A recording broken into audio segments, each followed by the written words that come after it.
You're listening to Sox in the Basement, a production of the Broadcast Basement Limited, where every show is 30 minutes of good and comes from a basement bar on the south side of Chicago. Pull up a stool, pour a cold one, and join us right now for Sox in the Basement. Heard everywhere podcasts can be found, and always at soxinthebasement.com. I'm riding solo here at the 9-foot homemade oak bar for this episode. My name is Chris Lanuti. Ed is off. We just couldn't get it done. Had a little bit of an emergency this week in the Lanuti house. My daughter wakes me up the other morning, 6 a.m. Dad, I think I'm in trouble. And after a very quick look at what was going on and listening to where the pain was, it was obvious to me she had an appendicitis. And we got her over to Christ Hospital on the south side. They did some quick tests, and they had to do the emergency appendectomy. She's resting now, but I've been a caretaker because they just send you home after they take an organ out of you. Like the surgeon comes out, and he goes, Mr. Lanuti, she's doing well. The appendix is in a bucket now. We don't need to worry about it. Oh, that's good. Is she resting? Yeah, we're closing her up right now. She should be good to go home in about 2 hours. You know, I understand that everybody needs beds, and medicine has changed a lot in the last 20 or 30 years, but I think it's pretty crazy that they send people home just a couple hours after an organ has been pulled from their body. And so it's not like she gets better quicker. It still takes as long as it did 20 years ago to get better after somebody cuts a hole in you. It's just I'm taking care of her. So this is the first chance I've had in a couple of days to sit in front of a microphone, and I could not make Ed have to wait until midnight on Friday night after I finally was able to sit here with an energy drink at the bar. I'm not even cracking a cold one tonight. Energy drink so I can get through this show. I didn't want to cancel the show, though, because there were so many interesting things that happened over the last couple days with the White Sox, and I wanted to make sure I got to them with you. And I also wanted to make sure the Sox Nerd got his weekly thing in, and we're going to spend a little bit of extra time with him later on in this program as he gets ready. I want to hear a little bit about what it's like getting ready for the season, because remember, when you go to the ball game, you're going to see all of his stuff, all of his tidbits, all of his knowledge, a lot of the stuff that he tries out here on this show up on the scoreboard in game throughout the year. This episode of Sox in the Basement and every episode of Sox in the Basement brought to you by Cork and Carry at the Park in the shadow of the ballpark at 33rd and Princeton, the official home of Sox in the Basement and your home for pregame, postgame, and in-game, and the place to be. And I think this team is actually going to play better and have a better record this year. In fact, I'm sure they're going to have a better record this year than what they had last year. And I think you're going to have a lot of fun at the ballpark because I think you're going to have a team that is going to go about it in a better way. I don't know how many more wins that translates into. I don't think that gets you into the postseason, but, you know, you can catch lightning in a bottle. My father is getting excited. You know, old white guys love defense, and they love small ball, and he's really excited about it. And it's fine. He's excited about it. I think it's great. You know, he's like, who knows, you know, if this happens and that happens and this happens, we could make a playoff push. And I'm like, Dad, I want you to be positive. Right? I want positivity. I love positivity. I don't feel the same way he does, but I'll leave myself open to it. So all year long, when you're going to the ballpark, stop by Cork and Carry at the Park at 33rd and Princeton. Right now, you should be getting over there to 33rd and Princeton to register for free for that trip to Hawaii. The drawing is on March the 15th. We are just days away. You can also register at the original location at 106th and Western, and that's exactly where I will be at 106th and Western this coming Sunday, March 17th, for the Southside Irish Parade. Cork and Carry is the epicenter of that parade. It always has been. It is the historical place to be, and it is the biggest party on Parade Day. And Parade Day falls on St. Patrick's Day. It's going to be a beautiful day. I will see you at the Cork. We will be there. The first thing I want to talk about was something I saw on a broadcast just a couple of days ago. And Chuck was on there, pushing the sunshine and the hope, which I think draws Dad in and a lot of fans. And look, again, I at least like the way they're going about their business. I don't know how sure I am it's going to turn into wins, but I do like the idea of we're going to have a different kind of structure and a different way of playing. I do like some of the aggression I'm seeing on the base paths. I do like, even though there's been a couple of errors, it hasn't been perfect out there in the field. That's what spring training is for. I can tell we're going to play the game a little bit differently. I saw Dominic Fletcher beat out an infield hit, and it wasn't that deep in the hole at short, to drive in Yoan Moncada the other day. Now, it was Gavin Lux making the play, and he just lost his shortstop job to Mookie Betts, who was an outfielder, became a second baseman for the Dodgers, and now he's at the premier spot playing short. And when they asked Dave Roberts how long Gavin Lux was going to be playing second instead of short and how long Mookie's going to be at shortstop, he basically said it's permanent until I tell you otherwise. So who knows, maybe Dominic Fletcher hustling in spring training, trying to make a team. You know, this new White Sox way of actually trying hard. Like maybe that got Gavin Lux sent over to second base. I don't know. It was probably one of the factors. But I enjoyed the White Sox side of it, seeing a guy hustle in a game that technically doesn't mean very much at all. And it shows me that's how they're going to create runs. I see a lot of run creation, a lot of taking the extra base. And you know, it's fun right now. I wonder how often we'll see it when it's games that matter and everybody has their best 26 out there and their best starting 9 day to day. But it is fun to imagine the possibilities. But anyway, Danny Mendick standing at second base. Broadcast team is, you know, doing their thing. Chuck's on there giving tidbits. Everything's rosy. Everything's happy. Everything's sunny. They're in Arizona. It's spring training. Hope springs eternal. The story that was getting pushed, and I love the story, I'm not poo-pooing the story, is that Danny Mendick was asked the difference between this team and the team that he left just 2 years ago. And remember, the team that he left 2 years ago was a Tony LaRussa team in which the entirety of the White Sox told us was going to be a team that was going back to the playoffs and was going to go deep into the postseason. You know, talk to Rick Hahn after the parade. Like, that team, they were at least telling us the hope. We could see early on that it wasn't going to work. I think most of us fans saw that. I think we peaked when Leury Garcia hit that home run in Game 3. Actually, the peak might have been the year before in the shortened season. Like, it was not going well 2 years ago. When Mendick got hurt, wasn't on the team anymore. They let him go. He ends up over with the Mets, and now he's back. And during the story, it was really interesting. Like, Danny has a ball hit to him that it looks like it's like 3 feet over his head. He does full extension in the middle of the story and just snags it. Again, throwing the leather out there. I love it. And again, I think that's why he's going to make this team. I think he's one of many non-roster invitees that are going to make this team. But the story goes that 2 years ago, and this is the thing I really heard in it, 2 years ago, nobody hung out with each other. Nobody went to dinner with each other. Maybe 2 guys liked each other on the team. The impression that's given in the story is that there's so many little miniature camps. The team is not hanging out with each other. It's fractured inside of the clubhouse. And now Danny's describing that it's completely different. Now it's like 12 guys are going out to dinner every night. Now, that gives me rosy feelings, right?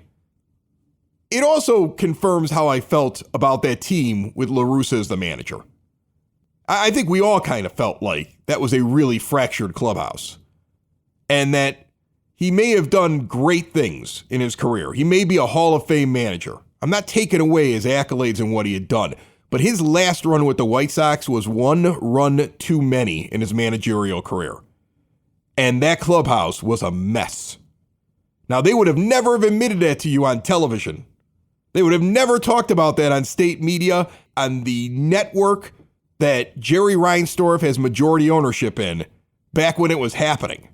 But now it's the setup to a positive story. And that's how you always learn about the White Sox, right? Like, at the time, you have your idea of what's really going on, but they're never going to tell you. You got to wait a couple of years. And then when they're telling you something positive about what's happening right then and there, you'll hear the thing from 2 years ago about how nobody was getting along. Right? Like, if you've ever known anybody in your life who's a habitual liar, they're generally pretty good at it. I've come across those in my life. Sometimes it's hard to find out where the truth is. But the problem with the habitual liar is eventually, or the person that covers things up, or the person that isn't 100% forthright with you, eventually, when they're telling another story, you'll hear the truth. And the truth is that was not a good locker room. I mean, that's what I took from that story. Nobody was hanging out with each other. Nobody wanted to go get dinner with each other. Like, that's the thing that Danny sees that's different.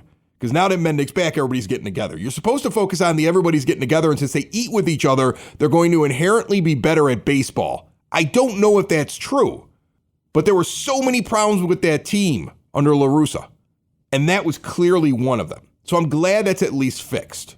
You know, they don't all have to go out and hold hands, though. They don't have to sing Kumbaya and hang around the campfire together. Their wives shouldn't all be just getting together to have, wind down Wednesday to watch a ball game and everybody's babysitting each other's kids. They don't need to be the best of friends. Just like they don't all need to be great people. That's never been the thing for me. I just want wins. But it is nice to hear. It's also kind of interesting that it validates the feelings that I think a lot of us had about the White Sox a couple of years ago. And if I'm going to take any positivity out of this spring training, it's different. It's very different now on the White Sox. Sox in the Basement listeners, for exterior windows, doors, patio doors, and storm doors, look no further than Window and Door Superstore of Oak Forest. No high-pressure sales. A lot of window companies, I worked for one years ago. Like right out of radio, I went to work for this place. I'm working for this guy, and I got a little taste of what it was like to go door to door with window samples. And yeah, it's uncomfortable for the sales guy. You got this dingy, crappy window that's falling apart in his trunk. It's been in everybody's house, right? And now all of a sudden it's sitting on your kitchen table. Like, I imagine the people that I was showing the windows to, like, fumigating anything that my materials touched after I came in there and told them, here's the deal, but if I leave, I don't know if I'll be able to get a better one because my boss said it was like today only. You don't want to deal with people like that when you're spending that much money and doing something that big to your home. Instead, go into the showroom, see everything they have, speak to an owner. They're there in the showroom. There's going to be one on site along with their own installers. They don't farm out the work. They've been in Oak Forest since 1985 with all major brands custom made. Stop in and see them today. Half block east of 159th and Ridgeland at 6280 159th Street. Window and Door Superstore of Oak Forest. See more at windowdooroakforest.com.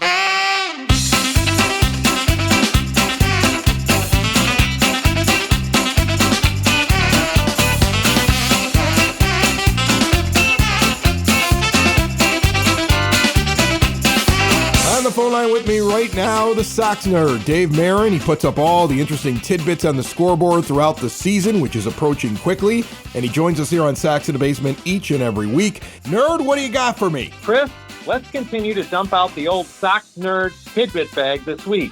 Some of these nuggets may end up on the board this season, and some of them may not.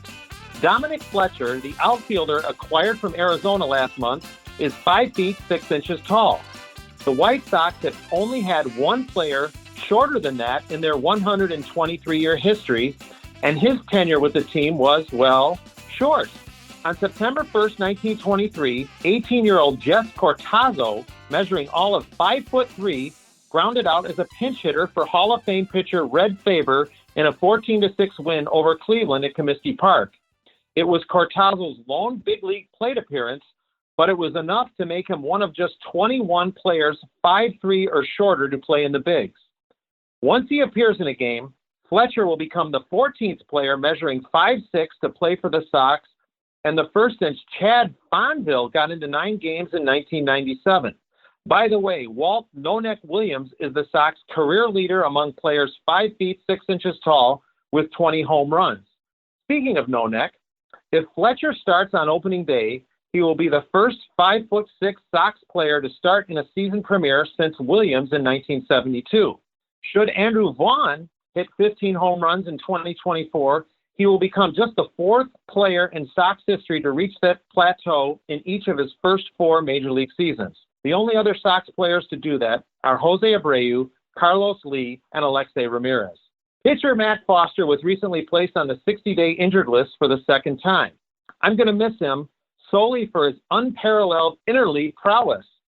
Foster, who hasn't pitched since 2022, is unscored upon in 20 1/3 interleague innings.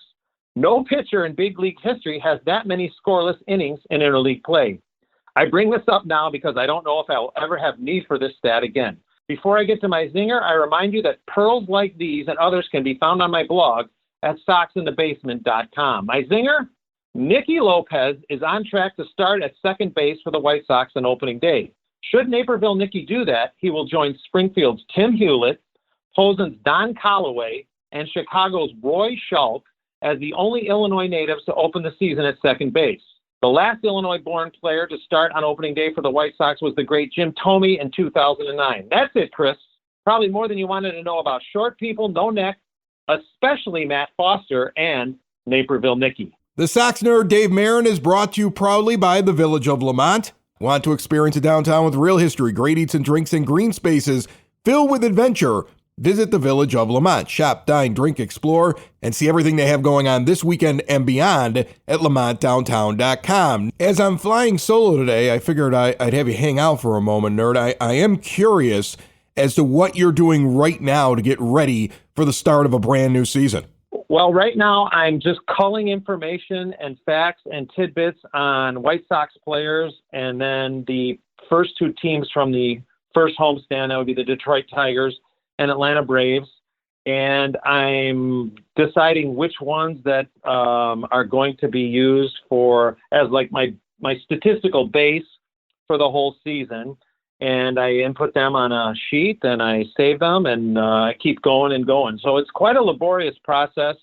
I'm part writer, part editor, and I love it. I mean, because I really get to know the players. A lot of the stuff that I'm using with you and Sox in the Basement is stuff that will end up on the board from time to time. And, a lot of the stuff that I like to do is, the nitty gritty stat stuff, which is great, the situational stuff. But I also like to delve into stuff such as, Nicky Lopez and the Illinois ties and Dominic Fletcher. And when I found out he was 5'6", I found that to be really fascinating.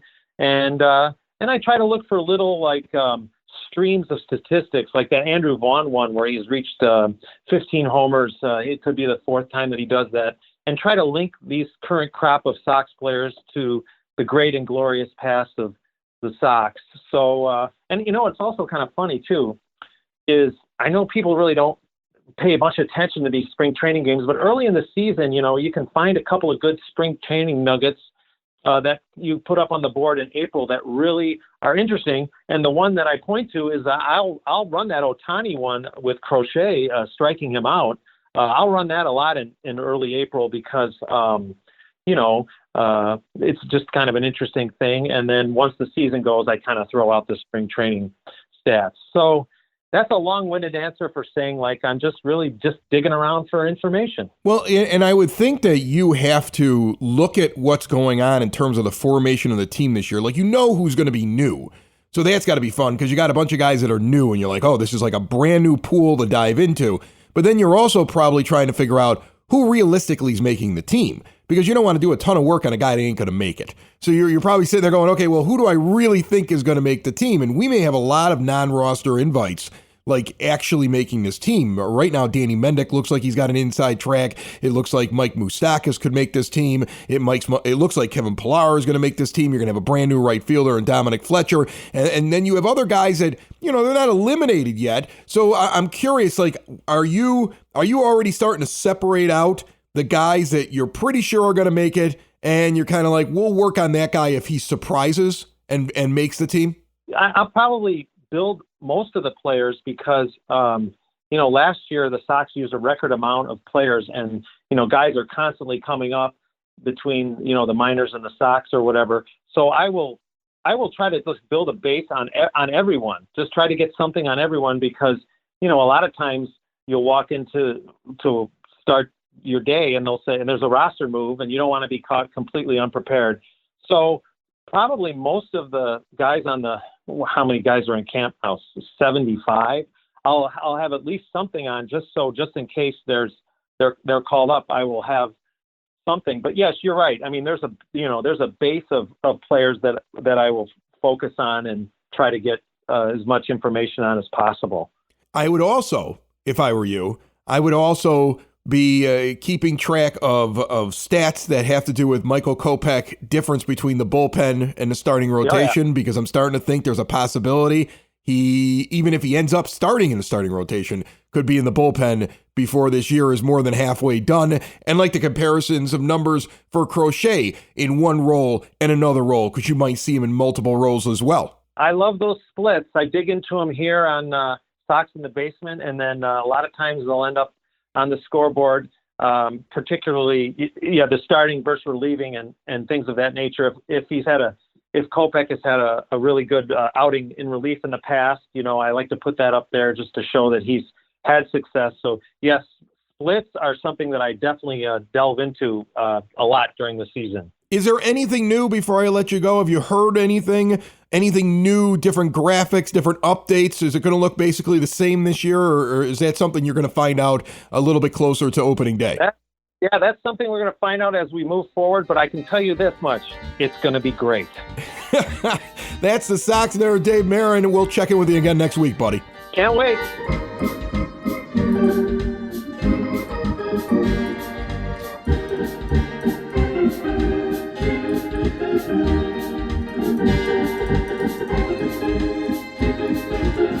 Thank you very much to the Sox nerd. Here's the deal, folks. When you combine State Farm, home, and auto insurance, you save an average of $889. State Farm agent John Harrell is ready to help you combine home and auto and save in the Chicagoland area. John's a great guy. Big fan of the show, big fan of the White Sox, Southsider. And you know I don't recommend people that I don't trust. I trust this guy. 708-481-4500. Give him a call today. Like a good neighbor, State Farm is there. Average annual per household savings based on a 2019 national survey by State Farm of new policyholders who reported savings by switching to State Farm. The White Sox have made some switches to their roster. They sent a lot of guys either minor league camp or optioned directly to AAA or AA on Friday. They added Brad Keller to the team. We have another Royal. I don't know how many are left. I still haven't seen Zach Greinke join the team, and he was one of the few that I thought made an awful lot of sense. But instead, they got another guy for batting practice. Brad Keller's terrible. I mean, this guy's bad.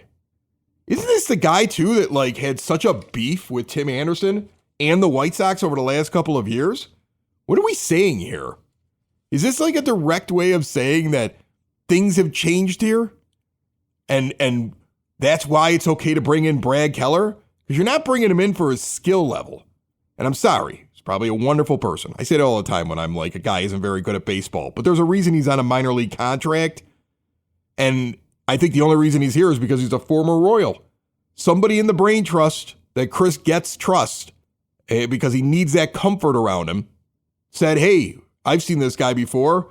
We might as well bring him in here. He's an arm. I don't know if we'll ever hear about him again. I just think it's funny the amount of former Royals that are on this team. As for the guys that got optioned, Oscar Colas is the guy that headlines everything. And that makes sense. I think if you've been listening to the show, you know that makes sense. I did find it interesting they had him working out at first base, and it'll be interesting to see if in AAA you see him play first base as well. I'm curious to see if that experiment continues. But it does show that the White Sox are being smart. It's all about versatility. If you're going to try to figure out if there's ever a spot for a guy, how many positions can he play? But Colas' biggest problem is, if he ever gets another chance at the majors again, will he be able to adjust to major league pitching quicker and actually do the things that he was doing in the minor leagues that got him promoted in the first place originally? Because he could not do that. Now, Davis Martin down to AAA, that makes sense. He's still hurt. He's probably not ready till midway through the year. I think he'll pitch on the major league staff before it's all over. Jose Rodriguez goes down to AAA. Sammy Peralta's down as well. The other options to AA, Cousin and Eater, two pitchers on their way down. Remember, Jake Eater was the guy acquired when they traded Jake Berger away. And when I say they, I mean the fools that were running things before Chris Getz took over. Then 6 guys went to minor league camp. No surprises. Not at all. Kai Bush amongst them. Edgar Caro, he's eventually probably going to be the starting catcher in a year or two, but he's not ready yet. couple of pitchers. Adam Hackenberg went there. There isn't really a surprise on this. I think if you're surprised that Colas moved on, you haven't been paying attention. But now they've kind of cut things down a little bit more. The big surprises, I think, are going to come on the next round of cuts. And one thing that I still think is a possibility is that Michael Kopech ends up in the bullpen. He had another start, and again, I don't know if it was the most effective of starts. He tends to be a guy that needs a lot of pitches, but there was something in his answers to the press afterwards, and in the way that those that are decision makers around the team are talking, and it just feels like they keep suggesting that, you know, he could be in the bullpen. And even Kopech talking about the idea of like he just wants to do whatever he can to help the team win. And we had James Fox on, remember, on the last episode. And if you missed it, go back and listen to it anywhere podcasts can be found, and always at soxinthebasement.com. And the idea that Garrett Crochet may get his shot in the rotation. And if Garrett Crochet is going to get his shot in the rotation and he's not going to go deep in the games, you got to have somebody who can piggyback, and it's probably Chris Flexen. But if Kopech is also going to be a starter, then you kind of have to have Tukey around as well. And then you're piggybacking with two pitchers, because neither one of those guys give me confidence that they're going past the sixth inning, that they're even completing 6 innings and getting a quality start. They're more than likely 4 1/3 innings pitched. Maybe they finish 5 innings, maybe. And you don't want to do that in a bunch of spots in your rotation. Now, on the other hand, you see Nastrini pitching well. And I know he's a long shot to make it coming out of camp. But if he keeps pitching really well, if they keep seeing something with him, if everybody else is looking effective, and the only real question is, could this kid slide in there? Maybe. I think the White Sox are a far more effective team with a guy like Michael Kopech coming out of the bullpen. I mean, forget about Flexen too. Think about what you build, what kind of pitcher you have. If Crochet starts and then Kopech comes in and pitches from the other side with that nastiness, between the two of them, you could get a very effective 3 innings out of each and build a really effective 6-inning pitcher. And as the season goes on, if Crochet can get through the 4th inning effective and into the 5th, well, now all of a sudden you could probably pitch them both and have the closer come walking in at the end. I know that like all the national people, like you go to Fangraphs and they'll put up like, here's the expected rotation. You know, Kopech is not listed as the 5th starter. He's like in the middle.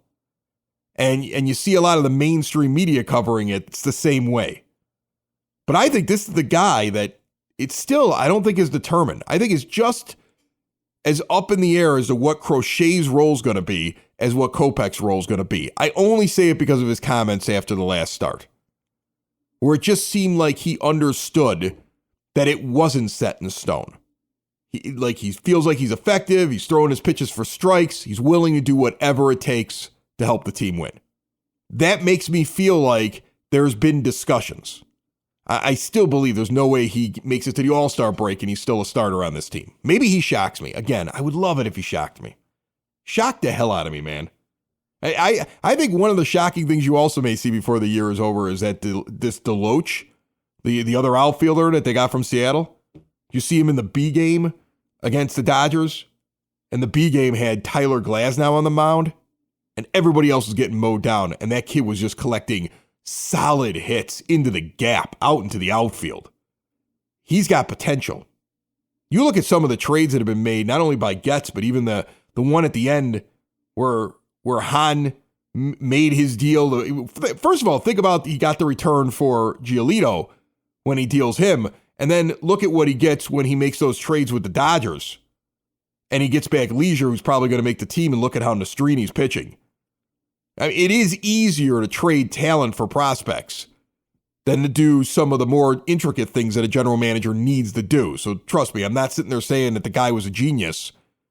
And I'm not crediting him with anything if there's eventually a parade and maybe 1 or 2 of these guys are still on this roster years from now. Not a chance. But it has been interesting to see what they've gotten back in deals. Watch out for that Deloach kid, too. I love it. I right now, I'm feeling good because I'm supposed to feel good. It's spring. Hope springs eternal in spring. Every day I seem to get a phone call from Dad, and he's not looking at the negatives. He's like, you see that one guy get the hit? You see how they're hustling? You see how they're taking the extra base? You see how Eloy's hitting the ball? If all these guys can just stay healthy, if they just play the game the right way, anything could happen, and that's what I'm waiting for. I'm going to go into this season in the most no-pressure way possible. My son, Dominic, played hockey for years, ever since he was a little kid. Loves playing hockey. Good little hockey player, too. And this year, got a little disillusioned. Didn't think things were going the way that they probably should have. He was paying for his own hockey, and he made the decision to hang up the skates. Now, when he would play and they would lose a game, or he would go into a game, he was so intense. Every loss hurt. Every game that mattered really mattered to him. Super competitive kid. Now looking for a new sport, he has since joined the Brother Ice water polo team. He has no idea what the rules are for water polo. I talked to the coach, and that's a storied program. They've won so many championships. And they're teaching Dominic how to play water polo because he's a good swimmer. He's smart enough to like read a field, right? Like he could read the ice. He knew where the pass was going to go. He knows how to move things around. So if he can swim and he doesn't have to use a stick and a puck, he can just use his arm and a water polo ball. And he's converting very quickly. He's played his first couple of games. And I just see the coach talking to him constantly like, okay, next time, this is what you do. But he's sitting there and he's soaking it all up. But what I see of him now is just the pure joy of playing a sport. Because the pressure's off. Because there are no expectations for him personally. Because if he screws up, he knows he's putting his absolute best effort into it. But he knows that he doesn't know everything yet. That he's a work in progress. That may be how you view White Sox baseball this year. It's a work in progress. You could be angry with the owner, but let's be honest, the guy that's in there right now who's a GM has only had a couple of months to put things together. You got a lot of really interesting storylines. You got some interesting guys that are going to be joining the team. You got Colson Montgomery coming along here in a little bit. You're going to see some guys that were from the old group that were supposed to be the core probably be off this team in the next 12 months. Unless all of a sudden the promises that were never delivered on get delivered on in a big way, a huge way. And you can kind of relax a little bit and enjoy the game for what it is. That's my wish for you this season, because that's how I'm kind of looking at it right now. Like a kid that joined a brand new sport, is learning the rules as he goes, and is just enjoying the act of being in there because anything can happen. Sox in the basement. Sox in the basement. Sox in the basement. Sox in the Basement. Heard everywhere podcasts can be found, and always on soxinthebasement.com.